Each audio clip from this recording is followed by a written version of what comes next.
hate that turbulence, I get motion sick. And Judy, somehow she manages to shift. And she says, okay, Kelly, you can hold my hand. You can hold my hand for as long as you need to. We'll get through this together. And I'm telling you, I'm not the kind of person who holds strangers' hands. But it was that kind of flight. And I held her hand for almost 20 minutes. What was really interesting to me, again, as a psychologist, of course, her holding my hand is calming me down. I do actually feel better.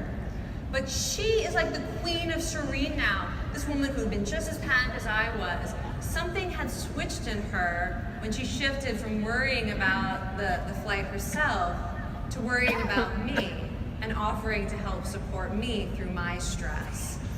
And the reason I'm telling you this story is I think this is one of the most underappreciated aspects of stress. That stress can make us kinder, it can make us social, it can make us more likely to reach out to others, both to ask for help like she did initially, but also to recognize when other people are struggling. And that stress can actually make us more likely to want to help and be able to help. And to tell you a little bit about the biology behind this aspect of the stress response, I want to tell you about one more stress hormone that most people don't even know is part of your stress response, and that's oxytocin. So oxytocin is a hormone that enhances social bonding and facilitates social connection.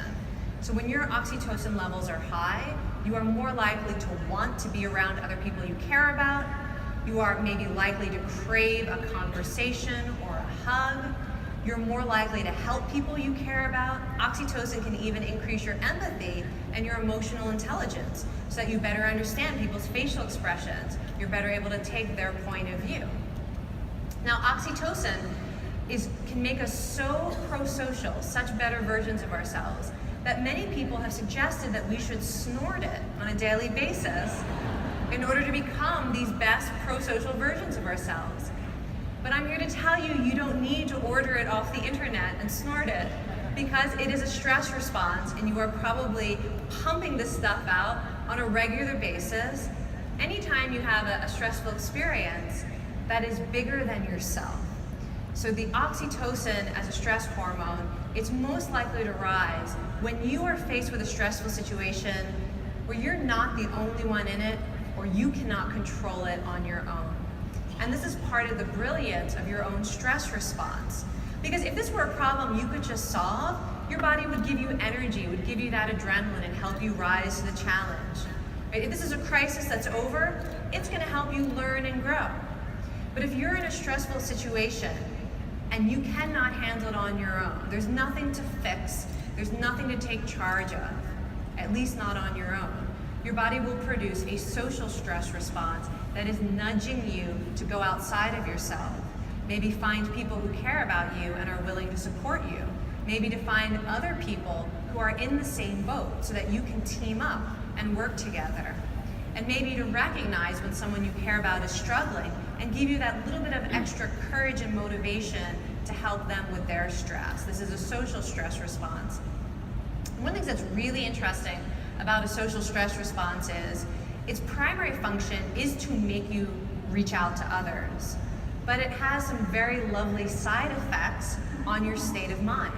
So we know that oxytocin, one of its strongest effects on the brain, is to dampen down fear and increase activation of the hope circuit. So when oxytocin levels are high, you are more likely to believe that there's something that you could do that could produce an outcome that you aspire to. You are less paralyzed by despair or a sense of isolation. You're less overwhelmed by your own fear or even grief. And the really amazing thing about this psychological side effect of oxytocin is that it is enhanced by reaching out to others. So if you are having that instinct that says, this is bigger than me, I don't think I can handle this on my own, or I'm not the only one in this boat, if you listen to it, if you listen to that signal, which sometimes feels like loneliness, and sometimes it feels like you want to eat a carton of ice cream, but that's your oxytocin actually saying not eat ice cream, but go out and find some social connection and comfort.